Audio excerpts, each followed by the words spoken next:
జగిత్యాల జిల్లా మెట్పల్లి పట్టణంలో నూతనంగా ఏర్పాటు చేసిన లావణ్య ఆటో స్టోర్స్ ను స్థానిక ఎమ్మెల్యే కల్వకుంట్ల విద్యాసాగర్ రావు ప్రారంభించారు.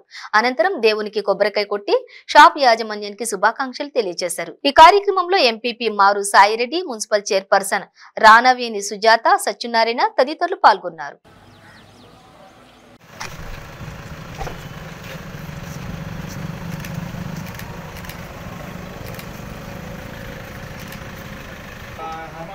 भद्रं पश्येमाश्वरजलमिताः स्त्रीरङ्गैः स्तुष्ट्वागं स्वस्तनोभिः व्यशेमदेवैर्मयं लक्ष्मीं जातवेदो ममावः तामावः जातवेदो अध्यावस्तिनाथप्रबोधिनीं सांसोऽस्मितां हिरण्यप्राकारामाग्रां ज्वलन्तीं तृप्तां कृपयन्तीं चन्द्रां लक्ष्मीं शङ्खचक्रकला